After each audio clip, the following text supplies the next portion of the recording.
കയ്പമംഗലത്ത് മത്സരിക്കാൻ seat നൽകണമെന്നാവശ്യപ്പെട്ട് TN. Prathapan Rahul ഗാന്ധിക്ക് കത്തയച്ചു. കത്ത് രാഹുൽ ഗാന്ധി സ്ക്രീനിംഗ് കമ്മിറ്റി യോഗത്തിൽ വായിച്ചു. നേരത്തെ മത്സരിക്കാൻ തയ്യാറല്ലെന്ന് കാണിച്ച് കെ.പി.സി.സിക്കും പ്രതാപൻ കത്തയച്ചിരുന്നു. ഇതോടെ ടി.എൻ. പ്രതാപന്റെ കപട നിലപാട് പുറത്തായി. മനു ശങ്കരൻ ഞങ്ങളുടെ പ്രതിനിധി വിവരങ്ങളുമായി ചേരുന്നു. മനു, എന്തൊക്കെയാണ് ടി.എൻ. പ്രതാപൻ അയച്ച കത്തിന്മേൽ സ്റ്റിയറിംഗ് കമ്മിറ്റിയിൽ അലയടിച്ചത്? അജിംഷാദ് നിലവിൽ മത്സരിക്കാനില്ലെന്നും സംഘടനാ പ്രവർത്തനം നടത്താനാണ് താല്പര്യമെന്നും പ്രഖ്യാപിച്ച് കയ്യടി നേടിയ ടി.എൻ. പ്രതാപൻ തൃശൂരിലെ കയ്പമംഗലത്ത് സീറ്റ് വേണമെന്നാവശ്യപ്പെട്ട് രാഹുൽ ഗാന്ധിക്ക് അയച്ച കത്താണ് ഇപ്പോൾ പുറത്ത് വന്നിരിക്കുന്നത്. ഇതിൽ തന്നെ കോൺഗ്രസ് ഉപാധ്യക്ഷൻ രാഹുൽ ഗാന്ധിയെ തന്നെ ഇക്കാര്യം പ്രതാപൻ അയച്ചിരിക്കുന്ന ഡിജിറ്റൽ കത്ത് തെരഞ്ഞെടുപ്പ് സമിതി മുമ്പാകെ വായിച്ച് കേൾപ്പിക്കുകയും പിന്നീട് സീറ്റ് നൽകാൻ അനുവാദം നൽകുകയും ചെയ്യുകയും ചെയ്തു. കയ്പമംഗലത്ത് ഏറ്റവും വിജയ സാധ്യത ഉള്ളത് തനിക്കാണെന്നും മുസ്ലിം വോട്ടർമാരുടെ പിന്തുണ തനിക്കാണ് ഏറ്റവും കൂടുതൽ ഉള്ളത് എന്നുകൂടിയാണ് കത്തിൽ ടി.എൻ. പ്രതാപൻ ചൂണ്ടിക്കാണിച്ചിരിക്കുന്നത്. എന്നാൽ ഇത് സംബന്ധിച്ചുള്ള പ്രതികരണങ്ങൾ പ്രതാപനോട് ആരാഞ്ഞപ്പോൾ താൻ ഇത്തരത്തിലൊരു കത്തേ അയച്ചിട്ടില്ലെന്നും ഇത് തന്റെ രാഷ്ട്രീയ ശത്രുക്കൾ പ്രചരിപ്പിക്കുന്ന കത്താണെന്നുമായിരുന്നു ടി.എൻ. പ്രതാപൻ പീപ്പിൾ ടിവിയോട് പ്രതികരിച്ചത്. അതേസമയം പ്രതാപനെതിരെ യൂത്ത് കോൺഗ്രസ് രംഗത്തെത്തിയിട്ടുണ്ട്. ആദർശ പൊയ്മുഖം ടി.എൻ. പ്രതാപന്റെ പുറത്തായെന്നും KSU ജില്ലാ പ്രസിഡന്റിനുള്ള അവസരം നഷ്ടപ്പെടുത്തിയെന്നുമാണ് ഡീൻ കുര്യാക്കോസ് ആരോപിച്ചത്. എന്നാൽ KSU പ്രസിഡന്റ് കൂടിയായ ശോഭ സുബിന്റെ അവസരം ഇനിയും ഉണ്ടല്ലോ എന്നായിരുന്നു പ്രതാപൻ ഇതിന് നൽകിയ മറുപടി. നിലവിൽ കൊടുങ്ങല്ലൂർ MLA ആയ പ്രതാപൻ CPIക്ക് കൂടുതൽ വിജയ സാധ്യതയുള്ള കൊടുങ്ങല്ലൂരിൽ VS സുനിൽകുമാർ തന്നെ മത്സരിച്ചേക്കുമെന്ന ആദ്യ സൂചന വന്നതിന് പിന്നാലെയാണ് മത്സര രംഗത്ത് നിന്ന് പിന്മാറുന്നതായി പ്രഖ്യാപിച്ചത്. ഇതിനിടയിലാണ് കയ്പമംഗലം മണ്ഡലത്തിലേക്ക് സീറ്റ് മാറ്റുന്നതിനുള്ള രഹസ്യ കരുക്കൾ പ്രതാപൻ നീക്കുകയും ചെയ്തത്. അജിംഷാ, അതായത് നമ്മളോട് ടി.എൻ. പ്രതാപൻ പറഞ്ഞത്, പീപ്പിൾ ടിവിയോട് ടി.എൻ. പ്രതാപൻ പറഞ്ഞത് അത്തരത്തിൽ ഒരു കത്ത് ടി.എൻ. പ്രതാപൻ കത്തയച്ചു എന്നതുമായി ബന്ധപ്പെട്ട് ഒരു വാർത്ത രാഹുൽ ഗാന്ധി വായിച്ചു എന്നത് ശരിയാണ്. പക്ഷേ അത്തരത്തിലൊരു കത്ത് താൻ അയച്ചിട്ടില്ല എന്നതല്ലേ? തീർച്ചയായും ഇത്തരത്തിലുള്ള വാസ്തവ വിരുദ്ധമായ ഒരു പ്രതികരണമാണ് ടി.എൻ. പ്രതാപൻ നടത്തിയത്. താൻ ഇത്തരത്തിലൊരു കത്ത് അയച്ചിട്ടേ ഇല്ല എന്നാണ് ടി.എൻ. പ്രതാപൻ പീപ്പിൾ ടിവി മുമ്പാകെ പ്രതികരിക്കുകയും ചെയ്തിരിക്കുന്നത്. നിലവിൽ താൻ ആദ്യം സ്വീകരിച്ചിരുന്ന നിലപാട് തന്നെയാണ് തുടരുന്നത്. മത്സരിക്കാനില്ല, സംഘടനാ പ്രവർത്തനം നടത്തുകയാണ്, യുവാക്കൾക്ക് കൂടുതൽ അവസരം ലഭിക്കട്ടെ എന്ന ഈ നിലപാട് തന്നെയാണ് തുടരുന്നതെന്ന് പ്രതാപൻ പറയുകയും ചെയ്യുമ്പോഴും ശരി ടി.എൻ. പ്രതാപൻ പീപ്പിൾ ടിവിയോട് പറഞ്ഞ ആ വാക്കുകൾ തന്നെ കേൾക്കാം. സ്ഥാനാർത്ഥിത്വം ആവശ്യപ്പെട്ട് ഹൈക്കമാൻഡിന് കത്തയച്ചത് താനല്ല എന്ന് ടി.എൻ. പ്രതാപൻ പീപ്പിൾ ടിവിയോട് പറഞ്ഞു. രാഷ്ട്രീയ ശത്രുക്കൾ വ്യാജ കത്ത് പ്രചരിപ്പിക്കുകയായിരുന്നു. നേതൃത്വം ഇങ്ങോട്ട് ആവശ്യപ്പെട്ടിട്ടാണ് മത്സരിക്കുന്നതെന്നും ടി.എൻ. പ്രതാപൻ പീപ്പിൾ ടിവിയോട് പറഞ്ഞു. ആ വാക്കുകളിലേക്ക്. എൻ്റെ വ്യക്തിപരമായ അഭിപ്രായത്തിൽ അപ്പോഴും ഇപ്പോഴും അതേപോലെ നിൽക്കുന്ന ആളാണ്. ഞാൻ ഇത്തവണ തന്നെ പുതിയ ആളുകൾക്ക് വേണ്ടി ഒഴിവാക്കി തരണമെന്നാണ് ഞാൻ ആവശ്യപ്പെട്ടുള്ളത്.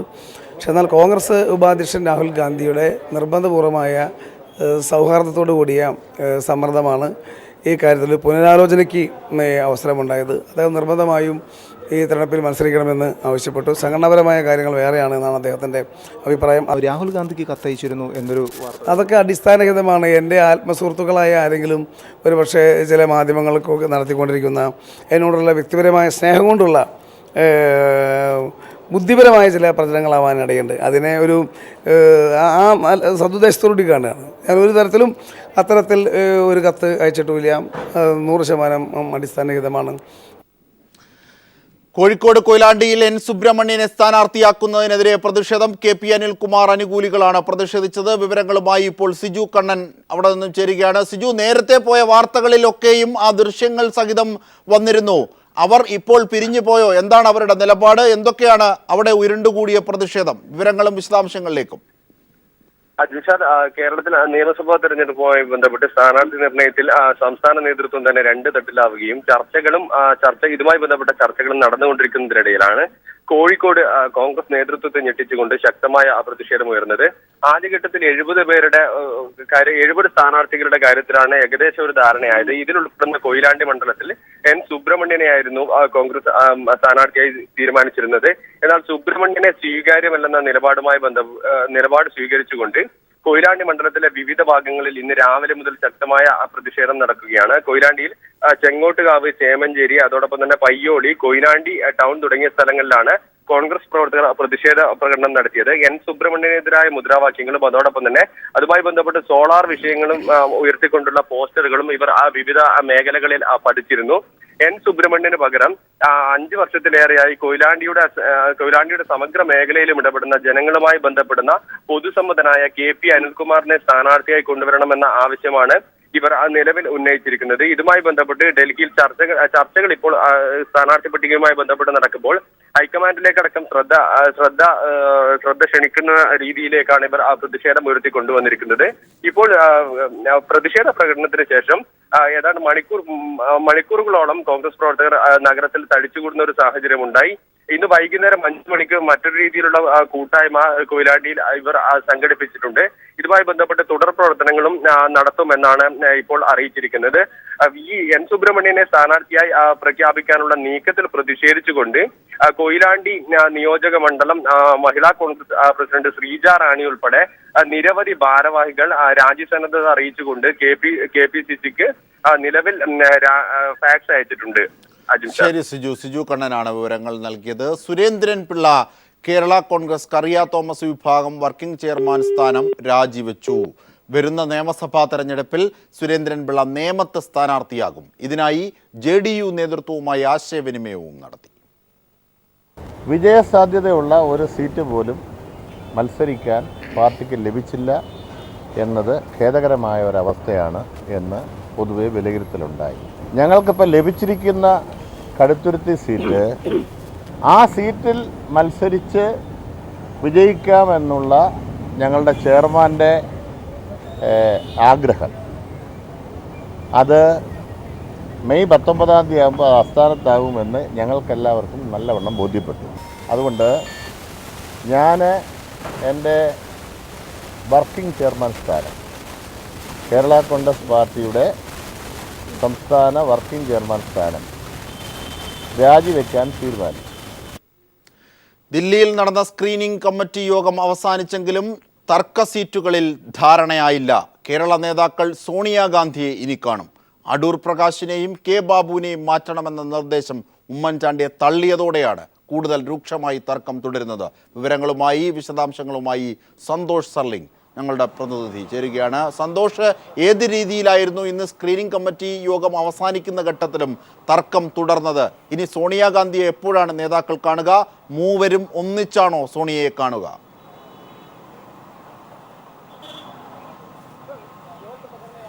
അജിംഷാദ്, സോണിയാഗാന്ധിയുടെ അധ്യക്ഷതയിൽ ഇന്നലെ ചേർന്ന തെരഞ്ഞെടുപ്പ് സമിതി നൽകിയ നിർദ്ദേശപ്രകാരമാണ് സ്ക്രീനിംഗ് കമ്മിറ്റി യോഗം ഇന്ന് വീണ്ടും ചേർന്നത്. 9:30 മല്ലികാർജ്ജുന ഖാർഗെയുടെ വസതിയിൽ ആരംഭിച്ച തെരഞ്ഞെടുപ്പ് സമിതി യോഗം അല്പസമയം മുമ്പ് സമാപിച്ചു. VM സുധീരൻ യോഗത്തിന് ശേഷം പുറത്തേക്ക് വന്നു. ഇന്നലെ പറഞ്ഞതിൽ നിന്ന് കാര്യമായ മാറ്റമൊന്നും ഇന്ന് ഇല്ല എന്നാണ് VM സുധീരൻ പറഞ്ഞത്. നമുക്കറിയാൻ കഴിഞ്ഞത് പ്രകാരം ഇതിനുള്ളിലും ചർച്ച കൂടുതൽ ചൂടേറിയ രീതിയിലേക്ക് പോയി. VM സുധീരനും ഉമ്മൻചാണ്ടിയും തങ്ങളുടെ പഴയ നിലപാടിൽ തന്നെ ഉറച്ചു നിന്നു. ഹൈക്കമാൻഡ് ഈ ചർച്ചയ്ക്ക് മുമ്പ് ചില നിർദ്ദേശങ്ങൾ, ഒരു ഒത്തുതീർപ്പ് ഫോർമുല ഉരുത്തിരിയാനുള്ള ചില നിർദ്ദേശങ്ങൾ മുന്നോട്ട് നൽകിയിരുന്നു. അതിലൊന്ന്, നിരന്തരം തുടർച്ചയായി മത്സരിക്കുന്നവരെ മാറ്റി നിർത്തുക എന്ന VM സുധീരൻ്റെ ആവശ്യം നമുക്ക് ഇപ്പോൾ പരിഗണിക്കേണ്ടതില്ല. പകരം ആരോപണ വിധേയരെ മാറ്റി നിർത്തണം എന്ന കാര്യം പരിഗണിക്കാം. ആരോപണ വിധേയരാകുമ്പോൾ അടൂർ പ്രകാശിനെതിരെയും K ബാബുവിനെതിരെയും നിരന്തര ആരോപണങ്ങളുണ്ട്. അതുകൊണ്ട് തന്നെ ഇരുവരെയും മാറ്റി നിർത്തുന്ന കാര്യം നമുക്ക് ആലോചിക്കാം എന്നാണ് ഹൈക്കമാൻഡിലെ ഉന്നത നേതാക്കൾ പറഞ്ഞത്. അതിൻ്റെ അടിസ്ഥാനത്തിൽ ഒരു ചർച്ച സ്ക്രീനിംഗ് കമ്മിറ്റി യോഗത്തിൽ നടന്നു. പക്ഷേ ഉമ്മൻചാണ്ടി വളരെ കടുത്ത നിലപാടെടുത്തു. ഇവരെ ഒഴിവാക്കുകയാണെങ്കിൽ തന്നെ പുതുപ്പള്ളിയിലെ സ്ഥാനാർത്ഥി ലിസ്റ്റിൽ ഉൾപ്പെടുത്തേണ്ടതില്ല എന്നാണ് ഉമ്മൻചാണ്ടി പറഞ്ഞത്. തെരഞ്ഞെടുപ്പിൻ്റെ എല്ലാ രംഗത്തു നിന്ന് വിട്ടുനിൽക്കും എന്ന് ഉമ്മൻചാണ്ടി പറഞ്ഞു. ഇതേ തുടർന്ന് ഒരു തീരുമാനമാകാതെ ഇന്നത്തെ സ്ക്രീനിംഗ് കമ്മിറ്റി യോഗവും പിരിഞ്ഞു. VM സുധീരൻ പുറത്തേക്ക് വന്നെങ്കിലും ഉമ്മൻചാണ്ടി, രമേശ് ചെന്നിത്തലയും ഇപ്പോഴും മല്ലികാർജ്ജുന ഖാർഗെയുടെ ബസ്തിക്കുള്ളിൽ തന്നെയാണുള്ളത്. ആര്യാടൻ മുഹമ്മദും പുറത്തേക്ക് പോയി കഴിഞ്ഞിരിക്കുന്നു. അതേസമയം മുഗൾ വാസ്നിക്കും മല്ലികാർജ്ജുന ഖാർഗെയും ഉമ്മൻചാണ്ടിയും രമേശ് ചെന്നിത്തലയും പ്രത്യേകം കണ്ട് ഒത്തുതീർപ്പിനുള്ള ഏതെങ്കിലും സാധ്യതയുണ്ടോ എന്ന് പരിശോധിക്കുന്നുണ്ട്. പക്ഷേ ഇപ്പോഴത്തെ സാഹചര്യത്തിൽ VM സുധീരനും ഉമ്മൻചാണ്ടി തങ്ങളുടെ പഴയ നിലപാടിൽ ഉറച്ചു നിൽക്കുന്നതിനാൽ ഒരു ഒത്തുതീർപ്പിലെത്താൻ ഇന്നത്തെ സ്ക്രീനിംഗ് കമ്മിറ്റി യോഗത്തിന് കഴിഞ്ഞില്ല. ഒത്തുതീർപ്പിലെത്തിയില്ല എന്ന് അറിയിച്ചുകൊണ്ട് 3 പേരും സോണിയാഗാന്ധിയെ കാണാൻ ഏതാണ്ട് തീരുമാനിച്ചിട്ടുണ്ട്. ഇന്ന് വൈകുന്നേരത്തോടുകൂടി സോണിയാഗാന്ധിയെ കാണും. തർക്കം തുടരുകയാണെന്ന് അറിയിക്കും. അങ്ങനെയെങ്കിൽ അന്തിമമായി മന്ത്രിമാർ മത്സരിക്കുന്ന കാര്യത്തിൽ തീരുമാനം സോണിയാഗാന്ധിയുടേതാകും. അജിംഷാദ്, സോണിയാഗാന്ധി ആരെ പിന്തുണയ്ക്കും എന്നതെ അടിസ്ഥാനപ്പെടുത്തിയാകും സ്ഥാനാർത്ഥി നിർണയത്തിലെ തർക്കങ്ങൾക്ക് പരിഹാരമാവുക എന്നതിലേക്കാണ് കാര്യങ്ങൾ എത്തിയിരിക്കുന്നത്. ഇപ്പോൾ ഡൽഹിയിൽ ഇതുവരെ നടന്ന വിവരങ്ങളും വിശദാംശങ്ങളുമാണ് ഞങ്ങളുടെ പ്രതിനിധി സന്തോഷ് സർലിംഗ് നൽകിയത്. നിയമസഭാ തെരഞ്ഞെടുപ്പിൽ മത്സരരംഗത്തുണ്ടാകുമെന്ന് Kerala Congress Jacob group chairman Johny Nellore പറഞ്ഞു. അങ്കമാലി, കോതമംഗലം, മൂവാറ്റുപുഴ സീറ്റുകളാണ് പരിഗണിക്കുന്നത്. ആരുടെ പിന്തുണ ലഭിച്ചാലും സ്വീകരിക്കുമെന്നും ജോണി നെല്ലൂർ വ്യക്തമാക്കി. മത്സരരംഗത്ത് നിന്ന് മാറി നിൽക്കുന്നത് ഒരു രാഷ്ട്രീയ പ്രവർത്തകനെ സംബന്ധിച്ച് അത്ര നല്ല കാര്യമാണെന്ന് എനിക്ക് തോന്നുന്നില്ല. മത്സരരംഗത്ത് വരുന്ന പക്ഷം ഞാൻ തിരഞ്ഞെടുക്കപ്പെടുവാൻ ആഗ്രഹിക്കുന്നത് മൂവാറ്റുപുഴ, കോതമംഗലം, അങ്കമാലി ഈ 3 മണ്ഡലങ്ങളിൽ എവിടെയെങ്കിലുമാണ്. ആ മണ്ഡലങ്ങളിൽ എവിടെയെങ്കിലും മത്സരിക്കുമ്പോൾ മത്സര രംഗത്ത് സ്ഥാനാർത്ഥിയായി വന്നാൽ ആരുടെ പിന്തുണയും സ്വീകരിക്കുന്നതിൽ ഒരു മടിയുമില്ല. തിരുവല്ലയിൽ ജോസഫ് എം പുതുശ്ശേരിയെ മത്സരിപ്പിക്കരുതെന്നാവശ്യപ്പെട്ട് കോൺഗ്രസ് രംഗത്ത്. 12 മണ്ഡലം പ്രസിഡന്റുമാരാണ് പരസ്യമായി പുതുശ്ശേരിക്കെതിരെ രംഗത്തെത്തിയത്. PJ കുര്യനും നേരത്തെ ഇതേ ആവശ്യം ഉന്നയിച്ചിരുന്നു. അടൂർ പ്രകാശിന്റെ സ്ഥാനാർത്ഥി വിഷയത്തിൽ DCC ജനറൽ സെക്രട്ടറിമാരടക്കം പരസ്യ പ്രസ്താവനയുമായി രംഗത്തെത്തിയതിനു പിന്നാലെയാണ് തിരുവല്ലയിൽ ജോസഫ് എം പുതുശ്ശേരിയെ മത്സരിപ്പിക്കരുതെന്നാവശ്യപ്പെട്ട തിരുവല്ല നിയോജക മണ്ഡലത്തിലെ 12 കോൺഗ്രസ് മണ്ഡലം പ്രസിഡന്റുമാർ പരസ്യ പ്രസ്താവനയുമായി രംഗത്തെത്തിയത്. കഴിഞ്ഞ തെരഞ്ഞെടുപ്പിൽ കേരള കോൺഗ്രസ് പത്തനംതിട്ട ജില്ലാ പ്രസിഡന്റായ വിക്ടർ ടി തോമസിനെ തോൽപ്പിക്കാൻ പ്രവർത്തിച്ച ആൾക്ക് സീറ്റ് നൽകുന്നത് ശരിയല്ലെന്ന് കാണിച്ച് പരസ്യ പ്രസ്താവനയും ഇവർ ഇറക്കിയിട്ടുണ്ട്. പുതുശ്ശേരിക്ക് സീറ്റ് നൽകുന്നത് UDF-നോടുള്ള അവഹേളനമാണ്. ഇങ്ങനെയുള്ള സ്ഥാനാർത്ഥികളെ നിയോഗിച്ചാൽ ഇവർക്ക് വേണ്ടി വോട്ട് പിടിക്കാൻ ബുദ്ധിമുട്ടാണെന്നും പ്രസ്താവനയിൽ പറയുന്നുണ്ട്. ജോസഫ് എം പുതുശ്ശേരിക്ക് സീറ്റ് നൽകരുതെന്ന് നേരത്തെ PJ കുര്യനും ആവശ്യപ്പെട്ടിരുന്നു. പുതുശ്ശേരി മത്സരിച്ചാൽ വിക്ടറിന്റെ അനുകൂലികളും വിക്ടർ മത്സരിച്ചാൽ പുതുശ്ശേരിയുടെ അനുകൂലികളും പരസ്പരം കാലുവാരും എന്ന ആശങ്കയ്ക്കിടയിലാണ് കോൺഗ്രസ് മണ്ഡലം പ്രസിഡന്റുമാർ തന്നെ ഇത്തരത്തിൽ പരസ്യ പ്രസ്താവനയുമായി രംഗത്ത് വന്നത്. News bureau, Pathanamthitta. പുനലൂരിലും കരുനാഗപ്പള്ളിയിലും KPCCക്കെതിരെ രൂക്ഷ വിമർശനവുമായി പോസ്റ്ററുകൾ പ്രത്യക്ഷപ്പെട്ടു. തങ്ങൾക്ക് പരിചിതമില്ലാത്ത ചിഹ്നങ്ങളും സ്ഥാനാർത്ഥികളെയും കെട്ടിയിറക്കുന്നതിനെതിരെയാണ് പോസ്റ്ററുകളിൽ പ്രതിഷേധം. മറ്റ് ചിഹ്നങ്ങൾ അനുവദിച്ച് കോൺഗ്രസ് പ്രവർത്തകരെ അപമാനിക്കരുതെന്നും പോസ്റ്ററിൽ പറയുന്നു. കരുനാഗപ്പള്ളിയിൽ പേയ്മെന്റ് സീറ്റും നേതാക്കന്മാർക്ക് ഭാരവാഹിത്വം പണം വാങ്ങി നൽകുന്നതായും ആരോപിക്കുന്നു. കേരളത്തിൽ ഇടത് തരംഗമെന്ന് Times Now India TV C voter അഭിപ്രായ സർവേ. LDF 86 സീറ്റുകളിൽ വിജയം നേടും. UDF 53 സീറ്റുകൾ ഒതുങ്ങും എന്താണ് സർവേ പ്രവചിക്കുന്നത്. സോളാർ ഉൾപ്പെടെ സർക്കാരിന്റെ അഴിമതി UDF-ന് തിരിച്ചടിയാകുമെന്നാണ് സർവേയിൽ ഭൂരിപക്ഷം വോട്ടർമാരും അഭിപ്രായപ്പെട്ടത്. UDF സർക്കാരിന്റെ പ്രവർത്തനത്തിലും മുഖ്യമന്ത്രി ഉമ്മൻചാണ്ടിയുടെ പ്രകടനത്തിലും കേരളത്തിലെ ജനങ്ങൾ തൃപ്തരല്ല. UDF സർക്കാരിന്റെ പ്രവർത്തനത്തിൽ തൃപ്തിയില്ലെന്ന് സർവേയിൽ പങ്കെടുത്ത 45% പേരും അഭിപ്രായപ്പെട്ടപ്പോൾ 21% പേരാണ് ഭരണത്തിൽ സംതൃപ്തരാണെന്ന് അഭിപ്രായപ്പെട്ടത്. മുഖ്യമന്ത്രി ഉമ്മൻചാണ്ടിയുടെ പ്രകടനം മോശമെന്ന് 43.3% പേർ അഭിപ്രായപ്പെട്ടു. വോട്ടർമാരുടെ കണ്ണിൽ ഈ തിരഞ്ഞെടുപ്പിൽ കേരളത്തിലെ പ്രധാന പ്രശ്നം അഴിമതി തന്നെ. സർവേയിൽ പങ്കെടുത്ത 37.3% പേരാണ് അഴിമതി മുഖ്യ പ്രശ്നമായി ചൂണ്ടിക്കാട്ടിയത്. വിലക്കയറ്റം, തൊഴിലില്ലായ്മ, വർഗീയത തുടങ്ങിയ വിഷയങ്ങളും വോട്ടർമാർ സമ്മതിദാനാവകാശം രേഖപ്പെടുത്തുമ്പോൾ മാനദണ്ഡമാക്കുമെന്നാണ് സർവേയിൽ വ്യക്തമാകുന്നത്. ഇടതുപക്ഷം അധികാരത്തിലെത്തുമെന്ന് അടിവരയിടുന്ന സർവേ LDF-ന് 86 സീറ്റുകളും UDF-ന് 53 സീറ്റുകളും NDA-ക്ക് 1 സീറ്റും ലഭിക്കുമെന്ന് പ്രവചിക്കുന്നു. 2011-ലെ തിരഞ്ഞെടുപ്പിനെ അപേക്ഷിച്ച് UDF-ന്റെ വോട്ട് ശതമാനത്തിൽ വലിയ ഇടിവുണ്ടാകും.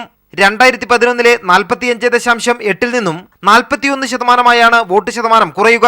സീറ്റുകൾ ഇരട്ടിയിലധികം വർദ്ധിപ്പിച്ച് ബംഗാളിൽ ഇടതുപക്ഷം ഇത്തവണ കരുത്തുകാട്ടുമെന്നും സർവേ പറയുന്നു.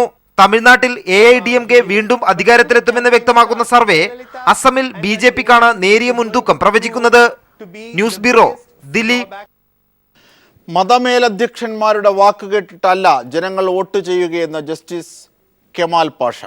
ചിന്തിക്കുന്ന മലയാളികൾ നല്ല വ്യക്തികൾക്ക് മാത്രമേ വോട്ട് ചെയ്യുകയുള്ളൂ എന്നും മറ്റു കാര്യങ്ങൾ അവരെ സ്വാധീനിക്കുകയില്ലെന്നും കമാൽ പാഷ കൊച്ചിയിൽ പറഞ്ഞു. ആരെങ്കിലും ഒരാൾ പറയുന്ന കേട്ട് ആരെങ്കിലും വോട്ട് ചെയ്യും? ഇല്ലെന്നാണ് എന്റെ വിശ്വാസം. കാരണം ഇപ്പൊ ഞാൻ എന്റെ അടുത്ത് ഒരാൾ ഒരു വോട്ട് ചെയ്യണമെന്ന് പറഞ്ഞു കഴിഞ്ഞാൽ ഇന്നാർക്കും വോട്ട് ചെയ്യണേ എന്ന് എന്റെ എത്ര അടുത്ത ആൾ പറഞ്ഞാലും ഞാൻ ആലോചിക്കും അയാൾക്ക് വോട്ട് കൊടുക്കണോ വേണ്ടയോ. അങ്ങനെ ചെയ്യാറുള്ളൂ. ഇവിടെ മതമേലധ്യക്ഷന്മാരെന്ന് പറഞ്ഞിട്ട് ആരും വോട്ട് ചെയ്യുമെന്ന് ഞാൻ വിശ്വസിക്കുന്നില്ല. ഇവിടെ ആരും ഇവിടെ ഇൻഡിപെൻഡന്റ് ആയിട്ട് കേരളത്തിലെ ജനങ്ങൾ എന്ന് പറയുന്നത് ഇൻഡിപെൻഡന്റ് ആയിട്ട് ചിന്തിക്കാനുള്ള ശക്തിയുള്ളവരും കഴിവുള്ളവരുമാണ്. അവര് ചിന്തിക്കും, അവര് നോക്കണം, നല്ല ആളുകൾക്ക് നോക്കി വോട്ട് ചെയ്യും. അതാണ് അത് ഒരു നല്ലത്. വേറെ ഒന്നും അതിനകത്ത് വേറെ കാര്യങ്ങളും മതത്തിന്റെ ആ കെട്ടുപാടുകളോ അല്ലെങ്കിൽ മറ്റ് സമൂഹത്തിലുള്ള മറ്റു കാര്യങ്ങളോ ഒന്നും ആളുകൾ നോക്കുമെന്ന് ഞാൻ കരുതുന്നില്ല. വാർത്തകളിലേക്ക്. ഉപതെരഞ്ഞെടുപ്പിലൂടെ രാഷ്ട്രീയ കേരളം ചർച്ച ചെയ്ത അരുവിക്കര നിയോജക മണ്ഡലം ഒരു തെരഞ്ഞെടുപ്പിന് കൂടി തയ്യാറെടുത്തതോടെ വീണ്ടും വാശിയേറിയ മത്സരം നടക്കുന്ന മണ്ഡലങ്ങളിൽ ഒന്നാവുകയാണ്. വോട്ടെടുപ്പിന് 45 ദിവസങ്ങൾ മാത്രം ശേഷിക്കെ ഇടത് വലതു മുന്നണി സ്ഥാനാർത്ഥികൾ തെരഞ്ഞെടുപ്പ് പ്രചരണവുമായി മണ്ഡലത്തിൽ സജീവമായി കഴിഞ്ഞു. അതേസമയം BJP സ്ഥാനാർത്ഥിയുടെ ചിത്രം കൂടി വ്യക്തമാകുന്നതോടെ മണ്ഡലം തീർച്ചയായും തെരഞ്ഞെടുപ്പ് ചൂടിലേക്ക് എറിയും. ഈ നിയമസഭാ തെരഞ്ഞെടുപ്പിൽ അരുവിക്കര നിയോജക മണ്ഡലത്തിൽ വാശിയേറിയ പോരാട്ടമായിരിക്കും നടക്കുക. LDF സ്ഥാനാർത്ഥിയും UDF സ്ഥാനാർത്ഥിയും ശക്തന്മാരായത് തന്നെയാണ് ഇതിന് കാരണവും. BJP സ്ഥാനാർത്ഥിയുടെ ചിത്രം കൂടെ വ്യക്തമാകുന്നതോടെ ഈ മണ്ഡലത്തിൽ തെരഞ്ഞെടുപ്പ് പ്രചരണവും സജീവമാണ്. 2011 നിയമസഭാ തെരഞ്ഞെടുപ്പിൽ കോൺഗ്രസിലെ G കാർത്തികേയൻ 10,674 വോട്ടുകളുടെ ഭൂരിപക്ഷത്തിൽ വിജയിച്ചതാണ് അരുവിക്കര നിയോജക മണ്ഡലം. G കാർത്തികേയന്റെ വിയോഗത്തെ തുടർന്ന് ഉപതെരഞ്ഞെടുപ്പ് നടന്നപ്പോൾ G കാർത്തികേയന്റെ മകൻ KS ശബരിനാഥൻ 10,128 വോട്ടുകളുടെ ഭൂരിപക്ഷവുമായി മണ്ഡലത്തിൽ വീണ്ടും കോൺഗ്രസ് കൊടി പാറിച്ചു. ഒരു തെരഞ്ഞെടുപ്പ് കൂടി വന്നതോടെ അരുവിക്കര നിയോജക മണ്ഡലം വീണ്ടും കേരളത്തിലെ സജീവ രാഷ്ട്രീയ ചർച്ചാ കേന്ദ്രമാവുകയാണ്. തലസ്ഥാന ജില്ലയുടെ രാഷ്ട്രീയ സാംസ്കാരിക രംഗങ്ങളിൽ സജീവ സാന്നിധ്യമായ ജനനേതാവായ അഡ്വക്കേറ്റ് A. റഷീദാണ് ഇക്കുറി അരുവിക്കരയിൽ ഇടതുപക്ഷത്തിന്റെ സാരഥി. പാളയം ഏരിയ കമ്മിറ്റി സെക്രട്ടറിയും ഒട്ടേറെ അനുഭവ സമ്പത്തിന്റെ ഉടമയുമായ അഡ്വക്കേറ്റ് A. റഷീദ് വോട്ടർമാർക്കിടയിൽ ഇതിനോടകം സജീവ സാന്നിധ്യമായിരിക്കുന്നു.